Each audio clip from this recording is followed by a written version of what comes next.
ఏపీలో వైసీపీ మరో కీలక నిర్ణయం తీసుకుంది. రీకాలింగ్ చంద్రబాబు మేనిఫెస్టో పేరుతో కార్యక్రమాన్ని నిర్వహించనుంది.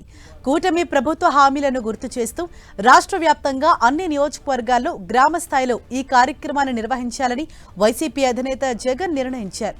సీఎం చంద్రబాబు మేనిఫెస్టోలో ఏం చెప్పారు, ఇప్పుడు ఎలా ప్రజలను మోసం చేస్తున్నారు అంటూ రాష్ట్ర ప్రజలకు తెలిసేలా ఈ కార్యక్రమాన్ని చేపట్టాలని పార్టీ నేతలకు జగన్ దిశానిర్దేశం చేశారు. కూటమి ప్రభుత్వ హామీలపై గ్రామంలో చర్చలు పెడతామన్నారు. ఎన్నికల ముందు ప్రజల్ని ప్రలోభాలకు పెట్టి మోసం చేశారని జగన్ ఆరోపించారు. 2024 జూన్ నుంచే ఇచ్చిన హామీలను అమలు చేస్తామని చెప్పిన చంద్రబాబు ఇప్పుడు ఎందుకు హామీలను అమలు చేయట్లేదని ప్రశ్నించారు. ఇచ్చిన హామీలపై ప్రజలు చంద్రబాబును నిలదీయాలన్నారు. చంద్రబాబు మేనిఫెస్టోను గుర్తు తెచ్చుకోవడం అన్న ఈ కార్యక్రమాన్ని మనం లాంచ్ చేస్తా ఉన్నాం. ఫస్ట్ దాంట్లో రీజనల్ కోఆర్డినేటర్లు డిస్ట్రిక్ట్ లెవెల్లో జిల్లా స్థాయిలో ఈ క్యూఆర్ కోడ్ను ఇలా స్కాన్ చేస్తారు. స్కాన్ చేస్తేనే ఆటోమేటిక్లీ చంద్రబాబు నాయుడు గారి మేనిఫెస్టో దాంట్లో నుంచి బయటకు వస్తుంది. బటన్ నొక్కితే ఆయన మేనిఫెస్టోలో ఏం చెప్పినాడు అన్నది.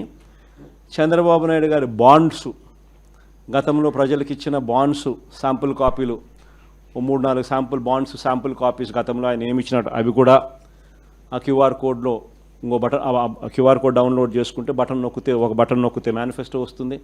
ఇంకో బటన్ దాంట్లో నొక్కితే బాండ్స్ వస్తాయి. మూడో బటన్ నొక్కితే ఆ బాండ్ల ద్వారా ప్రజలకు, అంటే ఆ కుటుంబానికి రావాల్సిన, ప్రతి ఏటా రావాల్సిన సొమ్ము ఎంత, నష్టపోయిన సొమ్ము ఎంత, లాస్ట్ ఇయరు ఎంత నష్టపోయినారు, ఈ సంవత్సరం ఎంత నష్టపోయినారు అనే వివరాలు కూడా వస్తాయి. ప్రజలందరికీ నేను అన్నీ చేసేశాను అని చెప్తా ఉన్న నేపథ్యంలో వచ్చినప్పుడు, ఇదిగో నాయన బాండు నువ్వు ఇంతకుముందు ఇచ్చినావు, మా కుటుంబానికి నీ మేనిఫెస్టో ప్రకారం ఇంత డబ్బులు మాకు రావాలా, నీ పుణ్యాన ఇంత బాకీ ఉండాలి, మీరు ఎప్పుడు మాకు డబ్బులు ఇస్తూ ఉన్నారు గత సంవత్సరానికి సంబంధించింది, ఇదిగో ఈ సంవత్సరం కూడా మాకు ఇంత రావాలా అని చెప్పి రెడీగా ఇచ్చేదానికి ఫార్మాట్.